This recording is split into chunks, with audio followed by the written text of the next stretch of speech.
जय हिंद, वंदे मातरम। स्वागत है आप सभी का गुरुजी वर्ल्ड एग्जाम स्टडी प्लेटफॉर्म में। आज की इस वीडियो में संपूर्ण हिंदी को सुपर फास्ट तरीके से रैपिड फायर में पूरा खत्म करेंगे। और मैं हर बहन हर भाई को यकीन दिलाना चाहता हूं कि आज के बाद आपको हिंदी से अगर डर लग रहा था तो दोस्तों ऐसा नहीं होने वाला है आगे, कि क्योंकि हमने आज की इस वीडियो में हिंदी के टॉप लेवल क्वेश्चंस को सारा कुछ, रस हो, छंद हो, अलंकार हो, उपसर्ग हो, प्रत्यय हो, स्वर हो, व्यंजन हो, सब कुछ एक वीडियो में समाहित करने की कोशिश की है, केवल आपके प्यार की बदौलत। मैं चाहूंगा कि इस वीडियो में आप बने रहें और अंत तक इस क्वेश्चंस की श्रृंखला में, टॉप 50 क्वेश्चंस की श्रृंखला है, 40 मिनट के अंदर 50 कॉन्सेप्ट कराऊंगा और 50 से 500 कॉन्सेप्ट में इस वीडियो को तब्दील कर दूंगा। तो आइए, स्वागत है। हर शेरनी के माता पिता को मेरा प्रणाम और आप सभी को बहुत सारा प्यार। एक एक क्वेश्चंस को बहुत डिटेल में करेंगे दोस्तों। कोई भी क्वेश्चंस हमने ऐसा नहीं लिया है जो बच्चा ये नहीं, हर चैप्टर, चाहे लिंग हो, चाहे क्रिया विशेषण हो, चाहे तत्सम हो, चाहे तद्भव हो, चाहे फिर आपका रस ही क्यों ना हो। आइए, पहला प्रश्न आपके स्क्रीन पर है। जिन शब्दों के अंत में आ आता है, अब देखिए एक कॉन्सेप्ट से कितने कॉन्सेप्ट बदल सकते हैं या बन सकते हैं, तो दोस्तों याद रखिएगा, जब हम आपकी बात करते हैं कि आ अगर आएगा तो प्यारे ध्यान रखना क्या है, यहां पर याद रखना है कि जब आ की बात करेगा तो वहां पर अनुस्वार हो जाएगा। क्या हो जाएगा सर? अनुस्वार तो हो जाएगा, लेकिन क्या दिक्कत क्या है? क्या अनुस्वार होगा? अब बहुत से बच्चे कहते हैं क्या सर अनुस्वार होगा या सर डी होगा, अकारांत। तब देखिए यहां पर जो ऑप्शन नंबर आपने ए मारा है, इसमें समस्या क्या होती है, जब हमारा कॉन्सेप्ट नहीं क्लियर होता है तब हम ए मारते हैं या फिर डी मारते हैं। तो अंधा चुक्की वाला सिस्टम नहीं है। पहले कॉन्सेप्ट को समझिए। अनुस्वार दोस्तों केवल ही आपका क्या होता है, केवल एक ही होता है जिसमें अंग की बिंदी होती है। तो ये तो भैया ऐसा नहीं है। अब रीजन समझिए। अयोग वह दोस्तों दो होते हैं, जो आप अंग की बात करते हो और आहा की बात करते हो, तो मैंने कहा ये अयोग वह। अंतस्थ आपके चार होते हैं, जिसमें आप किसकी बात करते हो, जिसमें आप या की बात करते हो, रा की बात करते हो, ला की बात करते हो और वाह। अकारांत, जी हां, अनुस्वार अकारांत में अगर कंफ्यूजन है तो अकारांत को ही हम कहते हैं कि जिनके अंत में आ आता है, जैसे रमा, जैसे लता, है ना, लास्ट में आ रहा है, जैसे विनीता, है ना, विनीता। तो ये क्या है? ये लास्ट में आ आने का मतलब अनुस्वार नहीं होता है, मतलब अकारांत होता है। चूंकि अनुस्वार में अंग आता है और अकारांत में क्या आता है? आ आता है। बात इतनी सी थी, कंफ्यूजन में नहीं रहिएगा। चलिए अगला प्रश्न। वीररस की बात कर रहा हूं, जवाब दीजिएगा। क्या कहता है? वीररस की बात कर रहा हूं, ध्यान दीजिए। चलिए, कहता है वीर रस का स्थायी भाव क्या होता है। जब आप वीर रस के स्थायी भाव, जहां पर वीरत्व होगा वहां उत्साह होगा। जहां जिस व्यक्ति के अंदर, देखिए सूरवीर क्या होते हैं? सूरवीर पुरुष, जो वीर पुरुष होते हैं उनके अंदर क्या होगा? उत्साह ही होगा दोस्तों। और वीर रस में उत्साह नहीं होगा। क्या मैं कहता हूं? वीर पुरुष के अंदर उत्साह नहीं, तो फिर उस वीर का मतलब क्या, उस वीरत्व का मतलब का आंसर क्या जाएगा? ऑप्शन नंबर सी के साथ। और हिंदी में रसों की संख्या कितनी होती है? टोटल 11। लेकिन अगर हम भरत मुनि के अनुसार रसों की संख्या पूछे तो 8 होती है, क्योंकि भरत मुनि क्या है? हिंदी में रसों के जनक हैं। आज रैपिड फायर की बात कर रहा हूं, आज कतई चूकना मत। कोई बहन कोई भाई अभी आया है तो वीडियो अभी शुरू की है। मैं यकीन दिलाना चाहूंगा, एक एक कॉन्सेप्ट चुनकर लाया हूं। एग्जाम में ये कॉन्सेप्ट भारी पड़ने वाले हैं। चलिए अगला प्रश्न आपके स्क्रीन पर। तद्भव शब्द का अर्थ क्या है? देखिए हर बच्चा जानता है कि तत्सम क्या होता है, सर तद्भव क्या होता है। तो देखिए अगर मैं ये कह देता हूं कि तत्सम शब्द जो होता है, तत्सम का तत् धन सम, है ना, उसके जैसा तत्सम वही है जो संस्कृत से आया हुआ शब्द है, यानी संस्कृत का ही शब्द तत्सम है। लेकिन तत्सम से बन गया एक तद्भव। तद्भव को ऐसे याद कर लो कि तद्भव उद्भव, तद्भव को कैसे ट्रिकी वे में? उद्भव, यानी किससे उद्भव? संस्कृत से उद्भव। और संस्कृत से जो उत्पन्न हुआ है, किससे? उससे उत्पन्न। किससे? संस्कृत से उत्पन्न। मैंने कहा कि अगर आप देखिएगा कि जैसे स्वासुर कोई शब्द था संस्कृत में और उसे हमने ससुर बना दिया है ना, जो ससुराल वाला ससुर होता है। तो यह बात आपको दिमाग में बैठा लेनी है कि मैंने हमेशा आपको बताया कि जैसे कोई शब्द था अग्नि, और उस ये संस्कृत का शब्द था, इससे उत्पन्न होकर एक आग शब्द बन गया, क्योंकि उत्पन्न हुआ है। तद्भव आंसर डी जाएगा। अगला, पुस्तकें धड़ाधड़ बिक रही हैं, इस वाक्य में धड़ाधड़ क्या है दोस्तों? जरा कमेंट करके बताओ। बहुत सुंदर दोस्तों, क्या बात है। मतलब आज रैपिड फायर संडे स्पेशल।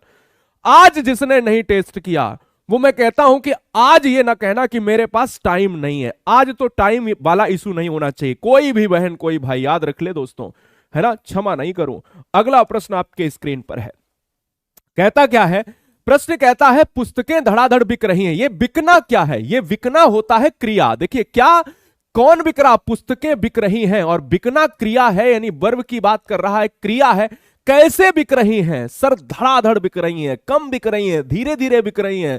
यहां पर कैसे बिक रही हैं? धड़ाधड़ बिक रही हैं। इसलिए क्रिया की विशेषता को बताने वाला क्रिया विशेषण होता है। याद रखना दोस्तों, क्रिया की विशेषता का अगर कोई भी क्या करेगा, क्रिया की विशेषता का वर्णन करेगा, वो क्रिया विशेषण कहलाएगा। विशेषण की विशेषता प्रविशेषण, क्रिया किसी के काम को के होने का बोध, और विशेषण जो संज्ञा सर्वनाम का बोध कराए, संज्ञा सर्वनाम की विशेषता का बोध कराए। आंसर ए जाएगा। अगला क्वेश्चन 5 नंबर है, चैप्टर गिनते जाओ। आज चैप्टर आपको गिना दूं। बच्चे बस से पाठशाला जाते हैं, इस वाक्य में कौन सा कारक है? प्यारे समझिएगा, एक कॉन्सेप्ट हजारों पर भारी। मैंने कह दिया कि अगर कॉन्सेप्ट में से पूछ लिया जाए, ये अगर कॉन्सेप्ट में से आ जाए तो याद रखना है कि से यहां पर भी है, से यहां पर भी है। अगर कहीं कॉन्सेप्ट में आपका ध्यान देना अलगाव हो जाए, है ना, बच्चे बस से गिरे अगर होता तो तुरंत अपादान मार देते, क्योंकि अलगाव हो गया होता। मेरी बात को ध्यान से समझिए। अगर कोई अलगाव होता, लेकिन यहां अलगाव नहीं है, देखिए से यहां पर भी आता है, से यहां पर भी आता है। आंसर ऑप्शन ए ना लगकर ऑप्शन डी होगा, क्योंकि करण कारक में साधन के लिए से आता है और यहां अलगाव के लिए आता है बच्चे बस से। और बस क्या है? साधन है दोस्तों। किसी काम को करने का जो साधन होता है, किसी कार्य में किसी साधन का प्रयोग किया गया हो, वहां करण के लिए से आता है। यहां पाठशाला के लिए बस का प्रयोग किया गया और बस से जाने का एक साधन ही तो होगा। मैं कहता हूं ऑप्शन नंबर जाएगा डी के साथ। इसके साथ ही साथ दोस्तों हिंदी में कारक की बात करें तो हिंदी में कारक होते हैं 8 प्रकार के। क्लियर है? चलिए अगला, निम्नलिखित में पुल्लिंग शब्द कौन सा है? दोस्तों पुल्लिंग शब्द कौन सा है? अब ये लिंग से एक प्रश्न, मैंने एक ही प्रश्न लिया है लिंग से। मैंने कहा सारे क्वेश्चन सारे चैप्टर टच करने हैं। पुल्लिंग शब्द कौन सा है? रात। अब देखिए इनको ऑप्शन से करने की कोशिश करिए। रात जो है, ये रात क्या है? रात हो गई, तो रात हो गई तो स्त्री है। बात बन गई, है ना, बात तो बहुत बड़ी बात है ना, तिल का ताड़ बना दिया, ऐसे नहीं कहते। बात छोटी है, बात हो गई, बात नहीं हुई, ऐसे तो कहते हैं। या ऐसे कहते बात हो गया तुम्हारा, ऐसे तो नहीं कहते ना। तो बात हो गई, ऐसा लगता है कोई स्त्री है ना। गीत और मात। अब मात माने मात दी जाती है। मात का मतलब क्या होता है? हार होता है, इसलिए ये भी स्त्रीलिंग। आंसर सर डी सी हो जाएगा। अरे सर गीत गाई जाती है या गीत गाया जाता है? तो हमेशा याद रखो, इतना जबरदस्त प्रश्न था, गीत गाया जाता है इसलिए यह पुल्लिंग होगा, और पुल्लिंग ही बताया था। हिंदी में अगर दोस्तों ये पूछ लिया जाए कि लिंग कितने होते हैं, तो बताओ दोस्तों 2 ही होते हैं। लेकिन संस्कृत में दोस्तों लिंग कितने होते हैं रोजाना बताने की कोशिश करता हूं, तो संस्कृत में होते हैं 3 होते हैं। ठीक है ना? चलिए अगला 7 नंबर एक कॉन्सेप्ट है, 2 से 3 कॉन्सेप्ट बता दूंगा, क्वेश्चन खत्म। ये बी और सी एग्जाम में बहुत पूछे जाते हैं। इनका एक एक उदाहरण देख लो। जिंदगी में कोई क्वेश्चन एग्जाम में आ जाए 1 नैनो सेकंड में मार दीजिए। सर बोले कैसे? मैंने कहा कि अगर दुनिया में अगर आपसे कोई ये कह दे कि एक काम खत्म हो जाए दूसरा शुरू हो जाए, तो पूर्वकालिक लगा देना। क्या दिक्कत है? पूर्वकालिक लगा देना। और अगर कोई काम तुम दूसरे से करवा लो तो वहां प्रेरणार्थक लगा देना। क्या दिक्कत है? बोले सर समझा दो। और उसने नहाकर एक काम खत्म हुआ दूसरा स्टार्ट हो गया, यानी एक काम खत्म हुआ दूसरा स्टार्ट हो गया, तो समझ लो आंसर सी हो जाएगा। पूर्वकालिक क्रिया का कॉन्सेप्ट क्या होता है? समझो प्यारे, पूर्वकालिक क्रिया का कॉन्सेप्ट क्या होता है? जब एक काम खत्म हो जाए और दूसरा क्या हो? दूसरा भैया शुरू हो जाए, बस इतना। प्रेरणार्थक क्रिया का एग्जाम्पल क्या हो सकता है? कि जैसे मैंने अपने जूते अपने छोटे भाई से धुलवाए, ठीक है ना। अगर आप स्वयं कार्य ना करो दूसरे से करा लो तो वो प्रेरणार्थक क्रिया। अगर आप एक काम खत्म करके दूसरा शुरू कर दो वो पूर्वकालिक क्रिया। इतना कॉन्सेप्ट दिमाग में बैठा के रखना, जिंदगी में गलत नहीं होगा कोई क्वेश्चन। 8 नंबर दिमाग लगाओ। यह वीडियो 8 बजे, रात के 8 बजे चलती है लाइव, और लाइव में हर बच्चे का स्वागत है, क्योंकि थोड़ी सी मेहनत एक आने वाली पीढ़ियों को बदल देगी। मां बाप का सपना है सर, उसको तो पूरा करना है, ठीक है ना। इसलिए सब्सक्राइब करें, हमारा एक आप परिवार है। हम ये चाहते हैं कि आप और हम एक साथ मेहनत करेंगे और सिलेक्शन तक पहुंचेंगे। चलिए, उठो जवानों हम भारत के स्वाभिमान सरताज हैं, अभिमन्यु के रथ का पहिया चक्रव्यूह की मार है। उठो जवानों, ऐसा लगता है कि हमारी नाड़ियों में वीरत्व की प्रधानता है, वीरत्व का रस है। मैं कहता हूं दोस्तों कि अगर वीर रस की भावना होगी तभी हम ऐसे सेंटेंस कहते हैं, वो तो खूब लड़ी मर्दानी थी, वो तो झांसी वाली रानी थी। मैंने कहा कि जहां पर वीर रस की प्रधानता होगी वहां पर क्या होगा, वीरत्व का प्रभाव देखने को मिलेगा। क्योंकि वीर रस में क्या होता है, इसका स्थायी भाव क्या होता है, उत्साह होता है। अगर उत्साह ही ना होता तो उठो जवानों कैसे कहते ही कैसे, उठने की तो बात में बात है। अगला प्रश्न, क्वेश्चन नंबर 9, चैप्टर का नाम है उपसर्ग। उपसर्ग को कहते हैं प्रीफिक्स। इंग्लिश में क्या कहते हैं, मैंने कई बार बताया, प्रीफिक्स। प्री माने पहले और फिक्स माने फिक्स होता है। जो शब्दों के पहले पूर्व में फिक्स होता है वही प्रीफिक्स है, वही उपसर्ग है। बोले सर कैसे? प्रत्युपकार, प्रतिदिन, प्रत्युपदेश। अब ध्यान दीजिएगा, अगर मुझसे यह कहा जाए, प्रत्युपकार की बात की जाए, देखिए अगर मुझसे कहा जाए कि प्रत्युपकार है, ये क्या है, प्रत्युपकार है और प्रतिदिन है, क्या है सर, ये प्रतिदिन है और ये सर क्या है, और क्या है, प्रत्युपदेश। तो ध्यान दीजिएगा, प्रत्युपदेश, अच्छा प्रत्युपदेश है ना। अब मैं ये कह देता हूं कि अगर आपको जब भी तोड़ने की बात करेंगे, देखिए प्रतिदिन तो टूट जाएगा, लेकिन ये भी दोस्तों प्रतिधन उपदेश हो जाएगा, आगे लिख लीजिए। प्रतिधन दिन हो जाएगा, आगे लिख लीजिए। प्रतिधन कार हो जाएगा, है ना, उपकार हो जाएगा, प्रतिधन उपकार हो जाएगा, आगे लिख लीजिए। आया तो प्रति ही है, तो शब्द के पूर्व में जुड़ता है, तो शब्द के पूर्व में प्रति निकाल लिया तो आंसर बी हो जाएगा। हिंदी में उपसर्ग होते हैं 10 महत्व रूप से और बाद बाकी 13। संस्कृत में उपसर्ग की संख्या होती है 22। अगला, ईश्वर करे, देखिए एक एक कॉन्सेप्ट चुन के लाया हूं मैं, कतई कुछ भी पढ़ाने के लिए नहीं बैठा हूं सर। मैं ये सोचता हूं कि वही जो परीक्षा के लिए है, और मैं दावे के साथ बताओ कहां किस पेपर पे ठोक दें सील, आपके बताओ, सील ठोक दें दोस्तों। और 50 कॉन्सेप्ट, मैं तो इतना विश्वास रखता हूं कि एक ही मॉडल पेपर से आपके सारे कॉन्सेप्ट क्लियर करा दूं। एक क्लास 50 क्वेश्चन, कोई 100 क्वेश्चंस की क्लास नहीं, मैं वादा करता हूं आपसे। चलिए 10 नंबर देखिए। अब मान लो ये 4 सेंटेंस हैं, ईश्वर करे तुम्हारा जीवन सुखमय हो, आंसर लगा देना इच्छावाचक। कॉन्सेप्ट समझिए, दुनिया में तुम्हें कोई ब्लेस करे, दुनिया में कोई तुम्हें आशीर्वाद दे, दुनिया में कोई तुम्हें किसी त्योहार की शुभकामनाएं दे, तो तुम्हें क्या मार देना है, इच्छावाचक। बस इतना याद रखना। कैसे याद रखोगे, मान लो सामने वाले की इच्छा है, वो हमें वरदान दे रहा है, वो हमें आशीर्वाद दे रहा है, तुम 100 वर्ष जियो, तुम खुश रहो, तुम्हारे 2 लड़के हो, तुम्हारे 4 लड़के हो, ग्रामीण परिवेश में जाओगे बड़े मजे वाले जो है आशीर्वाद मिलते हैं ना। और फिर कहता है कि दिवाली की हार्दिक शुभकामनाएं, होली की हार्दिक शुभकामनाएं, ईद की हार्दिक शुभकामनाएं, बहुत सारी चीजें हैं। जितनी भी शुभकामनाएं अगर दी जाए सेंटेंसेस में, इच्छावाचक मार देना। बस इतना याद रखना, इतना ही याद रखना है और कुछ नहीं होगा, दिमाग लगा लो, ठीक है ना। चलिएगा अगले प्रश्न की तरफ बढ़ेंगे। क्रिया के जिस रूप के द्वारा वाक्य में कर्ता कर्म अथवा भाव की प्रधानता का ज्ञात हो उसे क्या कहते हैं। नया प्रश्न है, ट्रेंडिंग लेवल का प्रश्न है। मैं ये कह देता हूं दोस्तों, अगर आपसे ऐसे कहा जाए कि ऐसा वाक्य बता दो जिसमें दोस्तों कर्ता भी जरूरी है, यानी ऐसी चीज बताओ जिसमें कर्म भी जरूरी है और ऐसी चीज बताओ जिसमें भाव भी जरूरी है, तो कर्ता के अनुसार कर्ता प्रधान, कर्म के अनुसार कर्म प्रधान, ये तीनों चीजें जो होती हैं ना, ये तीनों चीजें जो होती हैं ये दोस्तों वाइस कहलाती हैं। वाइस इंग्लिश में और वाच्य हिंदी में, ये वाच्य कहलाते हैं। इसलिए हिंदी में अगर पूछा जाए वाच्य कितने प्रकार के, मैंने इसीलिए लिखा 3 प्रकार के। 3 प्रकार के, कर्ता के आधार पर कृतवाच्य, कर्मवाच्य और भाववाच्य, यही वाच्य हैं दोस्तों। याद रखना, जिंदगी में क्वेश्चन गलत नहीं होना चाहिए, याद रख लेना प्यारे। बहुत बढ़िया। अगला प्रश्न, निम्नलिखित में कौन सा अनुनासिक व्यंजन है। देखिए आ गया यहां पर वर्णमाला से भी प्रश्न। 12 नंबर पर वर्णमाला प्रश्न लिया है हमने। देखिए सारे चैप्टर को बहुत डिटेल में, जैसे जैसे वीडियो बढ़ रहा है वैसे वैसे सारे चैप्टर। सर देखिए खा की बात करें तो ये खा है, का वर्ग का है, ये का है तो कंठ की बात करेगा, कंठ। सर ये सा है तो ये सा है, क्या है, ये ऊष्म व्यंजन है और ऊष्म के साथ ये क्या है, ये एक दंतेवी है। क्या का की बात करें तो ये का है तो ये दोस्तों कंठ की बात करेगा। क्या ये का है तो ये कंठ की बात करेगा, तो मैंने कहा सर ये कंठ है।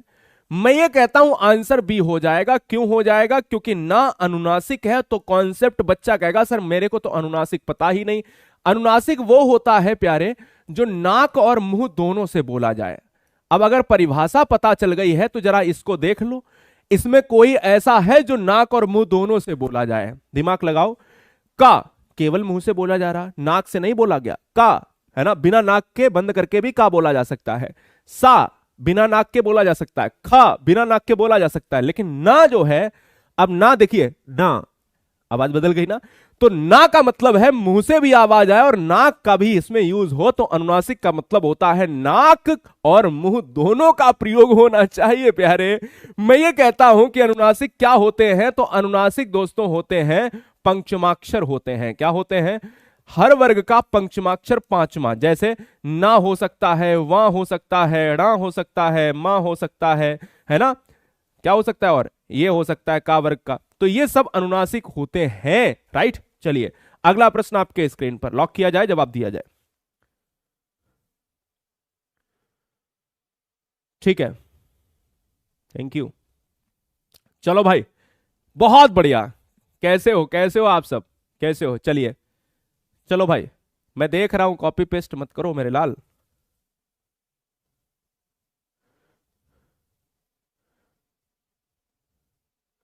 हाँ कर सकते हो बेटा, फिल कर सकते हो, उससे क्या मतलब है, आप फिल करिए फॉर्म। आप ये ना कहिए कि नहीं वो फॉर्म, बिल्कुल फिल कर सकते हो। चलिए अगले प्रश्न की तरफ बढ़ेंगे। 13 नंबर, री ध्वनि किसके अंतर्गत आती है? इसमें कौन सी दिक्कत थी भाई? इसमें हमेशा चिल्ला चिल्ला के बताया है, ये तो सबसे छोटी। देखो री जो होता है, री जो है ये एक स्वर है। पहली बात तो दिमाग में बैठा लो, कोई तुमसे पूछ भी देना कि ये री क्या है, तो ये गलती से मत मारना, कहना कि ना तो री स्वर है ना ही क्या है व्यंजन है, ऐसा बिल्कुल नहीं कहना है। दूसरी चीज, अगर मैं आपसे ये कह दूं ये री स्वर है, हां तो सर कैसा? देखिए हिंदी में अगर आपसे ये पूछ दिया जाए कि मूल स्वर कितने होते हैं, तो बच्चा कंफ्यूज। मूल स्वर कितने होते हैं सर? 4 होते हैं। और मूल स्वर अगर 4 होते हैं तो वो उनकी संख्या क्या है? 4 होते हैं तो वो क्या है? एक आ है, छोटी ई है, छोटा ऊ है और री है। इतने याद रखिए। मूल स्वर को हम ऐसे बोलते, इसमें क्या है? इसमें हमारा री शामिल है। इन्हीं मूल स्वर को क्या बोला जाता है? ह्रस्व बोला जाता है। ह्रस्व स्वर क्या है सर? यही मूल स्वर है। इसलिए आंसर क्या जाएगा? ऑप्शन नंबर सी के साथ चला जाएगा। ठीक है ना, राइट हो जाएगा। तो मूल स्वर हिंदी में सर केवल 4 होते हैं, नहीं तो दिमाग लगा के 11 मत मार देना ओवर कॉन्फिडेंस में। स्वर 11 है, मूल स्वर हमारे 4 ही हैं, राइट, याद रखिए। नेक्स्ट, उपसर्ग से प्रश्न है, निम्नलिखित शब्दों में उपसर्ग पहचानिए। अभ्यास, अभिमुख, अभिमान। मुझे ये यहां जानना है कि अगर आप उपसर्ग की बात कर रहे हैं तो आप देखिए अप की बात करोगे तो अप तो यहां पर मिल नहीं रहा, क्योंकि अभी यहां है, अभी यहां है, और वहां भी अगर आप देखोगे तो भा और या जब टूटेगा प्लस में तो भा के ऊपर छोटी ई की मात्रा आएगी। इसलिए विकल्प हमारा डी विशेष तौर पर सही हो जाएगा। इसमें ज्यादा डिटेल की आवश्यकता ही नहीं है, इसलिए विकल्प ऑप्शन नंबर डी होगा। क्योंकि हमेशा याद रखिए उपसर्ग शब्द के पूर्व में लगता है, यान के आगे अभी, मुख के आगे अभी। यहां पर ऑप्शन नंबर डी लॉक हो जाए। नेक्स्ट, ई और उ की बात अगर करेंगे तो कौन सा यहां पर क्या है? ई और उ जो है वो किस प्रकार के स्वर हैं? अब दिमाग ना लगाना केवल कि हम सारे या जोड़ लें कि सम्रत क्या है, विव्रत क्या है। इतना समझो कि विव्रत का मतलब होता है बड़ा, अगर पूरा मुंह खुल जाता है तो विव्रत आ, है ना। अगर मैं ये कह दूं कि सम्रत क्या है, सम्रत का मतलब होता है सिला हुआ, अगर मुंह बंद है तो आप सम्रत। तो आप यहां पर ई देखिए, इसमें मुंह खोलने की जरूरत पड़ रही क्या? ई उ, जब मुंह आपका खुले ही ना, वही दोस्तों सम्रत। मैंने कहा सम्रत को कैसे याद रखो? सिला हुआ। ऐसे आप बोल सकते हो, मुंह को सिल के भी बोल सकते हो, ई, है ना। कोई आपके चुभा दे अगर सुई सिलने के लिए, कैसे करोगे, है ना, कैसे आवाज आएगी दोस्तों? तो मैं कहूंगा कि ई उ को बोलने के लिए आपको मुंह खोलने की आवश्यकता नहीं है। आंसर जाएगा ऑप्शन नंबर ए के साथ। नेक्स्ट, शुद्ध वर्तनी का चयन कीजिए। वर्तनी से प्रश्न नंबर 16 लिया है, आप जवाब दीजिए। देखिए सारे कॉन्सेप्ट, आज नए नए कॉन्सेप्ट भी आपको दिखाते हैं। देखिए यहां पर कहता है कि शुद्ध वर्तनी उद्योगीकरण को जिंदगी में, देखिए कौन सा ऑप्शन नहीं हो सकता। प्रश्न को करने के दो तरीके ही हैं, ऑप्शंस को काटना शुरू कर दीजिए या क्वेश्चन का आंसर पता हो। सबसे बढ़िया तरीका है कि कौन सा नहीं हो सकता है, आधी टेंशन खत्म हो जाएगी। देखिए ए ऑप्शन रेस से बाहर हो गया, अब हमारी लड़ाई है बी और सी डी में, ठीक है ना। औद्योगिकरण, औद्योगिकरण और औद्योगिक तो जिंदगी में किसी ने सुना भी नहीं होगा, जरूर सुना है, इसलिए ये भी डी और ए रेस से बाहर। अब देखिए 50% समस्या और टेंशन खत्म हो गई। हर प्रश्न में आपको यही करना है, सिलेक्शन लेना है तो यही करना है कि प्रश्नों के ऑप्शंस को एलिमिनेट कर दीजिए, हटा दीजिए। औद्योगिकरण होता है तो सर ऑप्शन नंबर बी हो जाएगा, क्योंकि गी ये छोटी की मात्रा है जो शोभा नहीं दे रही है, आंसर केवल बी के साथ ही जाएगा। अगला क्वेश्चन है कि कर्म कारक का चिन्ह किसके स्वरूप में जाएगा। कर्म कारक की बात कर रहा है, दिमाग लगाओ।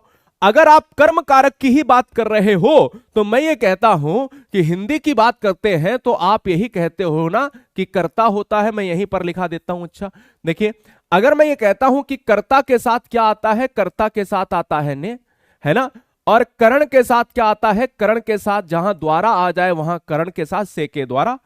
कर्ता के साथ ये हो गया तो कर्म के साथ क्या हो जाएगा, कर्म के साथ को, और के लिए देखिए यहां आ रहा है और को भी आता है। देखिए कर्म में को भी आता है, संप्रदान में को भी आता है, ठीक है ना, लेकिन के लिए या हेतु यहां पर आता है संप्रदान आता है, ठीक है ना, संप्रदान आता है। इस तरह ऑप्शन नंबर हमारा जो है सी हो जाएगा। 8 कारकों में ये 4 कारकों की हमने विभक्ति आपको बता दी है बहुत आसान भाषा में। चलिए अगले प्रश्न पर, बाजार से किस संख्या का बोध होता है। दिमाग लगाओ दोस्तों, आज अगर कोई नया परिवार हमारा आया है या कोई बहन आई है, कोई भाई आया है, ठहर जाइए, बस इतना कहूंगा, इतना ही कहूंगा, क्योंकि कॉन्सेप्ट क्लियर अगर आपको लगता है कि हिंदी में आपने महारत हासिल करके रखी है या नहीं, तो आप ठहर जाइए। कब तक भागेंगे दोस्तों। बाजार से किस, बाजार दोस्तों 2 या 2 से अधिक समुदाय से बनती है, लोगों से बनती है। बाजार किसी एक एकल पर्सन से नहीं बन सकती, क्योंकि बाजार अगर होगा तो वो समूह में ही आएगी, और बाजार होगा, सेना होगा, दल होगा, मेला होगा, ये सर हमेशा किसमें आएंगे, ये हमेशा आएंगे समूहवाचक में ही आएंगे। अगर मैं बात कर लेता हूं भाववाचक, तो भाववाचक में मैं अगर कर देता हूं सुंदरता, तो ये सुंदरता क्या है, ये भाववाचक है। समूहवाचक में मैंने आपसे कह दिया कि मेला अगर है समूहवाचक है, और अगर हमने कहा दल है समूहवाचक है, अगर मैंने कहा सेना है तो समूहवाचक है ना, बाजार है समूहवाचक है।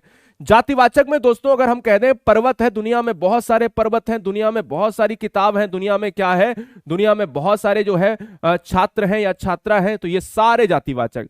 और व्यक्तिवाचक में दुनिया में जो भी आपका नाम है, रामा है ना, रामानंद की बात अगर कर लेता हूं, इसी तरह से रमेश की बात कर लेता हूं, इसी तरह से कोई देश है यूएसए की बात कर लेता हूं, इंडिया की बात, लाइक है ना, बहुत सारी चीजें, किसी का भी नाम है। से विभक्ति निम्नलिखित में किस कारक के लिए प्रयोग होती है। से विभक्ति निम्नलिखित में से किस कारक के लिए प्रयुक्त होती है। अब ये क्वेश्चन थोड़ा सा दिमाग लगाओ। अगर मैं ये बात कर लेता हूं, अगर अपादान भी होता और करण भी होता तो ये क्वेश्चन गलत माना जाता। संप्रदान को आपको पता है कि संप्रदान में आता है के लिए आता है, ठीक है ना, और आपको ये पता है कर्ता ने कर्म को आता है, और करण में से आता है, और के द्वारा भी आता है, और कर्ता ने आता है, इसलिए विकल्प हमारा सी हो जाएगा। और साथ ही साथ किसके लिए से आता है, ये साधन के लिए आता है, जैसे मैं स्कूटर से बाजार जाता हूं, इसलिए विकल्प हमारा क्या हो जाएगा, सी हो जाएगा। क्वेश्चन नंबर 20, अगर कॉन्सेप्ट तगड़ा है तो ये कॉन्सेप्ट आज नोट कर लेना अपने माइंड में। सर नोट कर लेना मतलब कहोगे क्या बात है, एकदम से सर समोसा जलेबी है ना, एकदम से जलेबी वाला कॉन्सेप्ट लेकर आया हूं। बताइए अगर मैं ये कह दूं वह अगले साल आएगा, इस वाक्य में कौन सा कारक है, वह अगले साल आएगा। महारत आपको हासिल है, मुझे पता बहुत ब्रिलियंट हो, लेकिन कुछ बच्चों का आंसर गलत हो सकता है। लेकिन अगर आंसर गलत नहीं होता है या गलत होता है तो दोनों देखिए, हां तुक्का नहीं मारना है, तुक्का वालों का आंसर गलत माना जाएगा चाहे भले ही सही हो जाए। वह अगले साल आएगा, इस वाक्य में कौन सा कारक है। तो दोस्तों कॉन्सेप्ट समझिएगा, अगर आपसे प्रश्न पूछा जाए, अगर प्रश्न पूछा जाए साल, यानी अगर साल छोड़ो, अगर किसी भी सेंटेंस में समय दिया हो, समय दिया हो और आपसे कारक पूछा जाए तो वहां पर कॉन्सेप्ट क्या होगा, बताइए वहां पर कॉन्सेप्ट क्या होगा। तो जब समय पूछा जाए, समय दिया गया हो सेंटेंस में और कारक पूछा जाए, तो वहां पर प्यारे याद रखना, वहां पर हमेशा आपको अधिकरण कारक मारना है, वहां पर हमेशा अधिकरण कारक मारना है, अधिकरण कारक मारना है, दिमाग खोल के याद रखना है, कभी अपादान नहीं। अधिकरण कारक मारना है, क्योंकि चाहे वो 1 साल हो, 2 साल हो, 4 हो, प्रतिदिन हो या कल हो, कभी भी उसमें कोई विभक्ति नहीं आई है। देखिए विभक्ति कोई नहीं आई है, लेकिन समय अगर दिया गया है तो अधिकरण कारक। अधिकरण कारक की विभक्ति क्या होती है? में और पर। क्या सेंटेंस में आई है? नहीं आई है। तो में और पर आए तो अधिकरण कारक, नहीं आए, समय आए तो अधिकरण कारक आपको लगाना है। कॉन्सेप्ट समझ लीजिए, तगड़ा कॉन्सेप्ट है। साथ ही साथ अपादान कारक जो होता है वो अलगाव के लिए आता है, तुलना के लिए आता है, तुलना, भय और अलगाव। तो इन तीन के अलावा आपको नहीं मारना है। बहुत से बच्चे ने अपादान मारा। अधिकरण कारक जिस कारक का आधार, जिस कारक में आधार का बोध हो वहां अधिकरण। तो समय के लिए हमें कॉन्सेप्ट अधिकरण याद रखना है। 21 21 नंबर देखिए क्या हो सकता है। निम्नलिखित में कौन भाववाचक संज्ञा है? दिमाग लगाओ, क्या हो सकता है प्यारे? क्या हो सकता है? भाववाचक संज्ञा है। भारत, लड़का, मित्रता, पेड़। अगर आप भाववाचक की बात करते हो, जो ऐसी चीजें जिनको महसूस किया जा सकता है, सर वही तो भाववाचक होंगे। मैं ये कहता हूं दोस्तों कि अगर भारत की बात कर लो, लड़का की बात कर लो, मित्रता, अब लड़का, दुनिया में बहुत से लड़के होते हैं तो इसलिए लड़का तो जातिवाचक हो गया।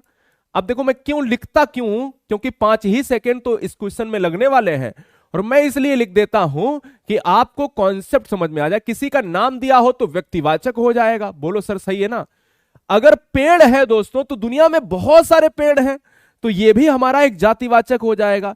जब तक मैं यहां पर नाम ना लूं, नीम हो, चीड़ हो, अखरोट हो, तब तक हम यहां व्यक्तिवाचक नहीं लगाएंगे। आंसर सर यहां पर क्या हो जाएगा? ऑप्शन नंबर क्या? मित्रता के साथ, भाववाचक के साथ मित्रता हो, सुंदरता हो, घबराहट हो, है ना? ये सर क्या है? ये ऐसे ही है जिनका भाव क्या है? भाव उच्च कोटि का हो, भाव की प्रधानता हो, महसूस कर सकते, एब्स्ट्रैक्ट नाउन कहलाते हैं। आइए एक क्वेश्चन करते हैं समाज से। अभी तक समाज से प्रश्न नहीं आया था, मैंने कहा समाज से प्रश्न जरूर करेंगे। इनमें से कौन सा शब्द द्विगु समास का है? अगर आप द्विगु समास की बात कर रहे हो तो भुज, दंड, माखन, चोर, भला, बुरा, चतुर्भुज। भला और बुरा की बात कर रहे हो तो द्वंद्व हो जाएगा। माखन चोर की बात कर रहे हो तो बहुब्री हो जाएगा, है ना? बहुब्री भी हो जाएगा, और कर्मधारय भी माना जाता है, कभी कभी नहीं दोनों, तत्पुरुष भी मान लिया जाता। भुजदंड की बात करें तो भुजदंड जो है कर्मधारय भी माना जाता है, तो कर्मधारय हो जाता है। Answer sir option number D हो जाता है। चतुर्भुज, 4 भुजाओं की बात कर रहा है, 4 भुजाएं हैं तो दोस्तों चतुर्भुज, यानी क्योंकि संख्यावाची पद प्रधान द्विगु में ही होता है, और द्विगु में संख्यावाची पद प्रधान चाहे 4 हो चाहे 14 हो। अगला 23 नंबर, रमा विद्यालय से घर जाती है। प्रश्न थोड़ा सा मजेदार है। रमा विद्यालय से घर जाती है एक, दूसरा क्या हो सकता है? रमा विद्यालय बस से जाती है। अगर ये होता, दोनों में फर्क क्या हो सकता है बताइए? अगर मैं ये लिख दूं रमा विद्यालय, क्या है? विद्यालय स्कूटी से जाती है।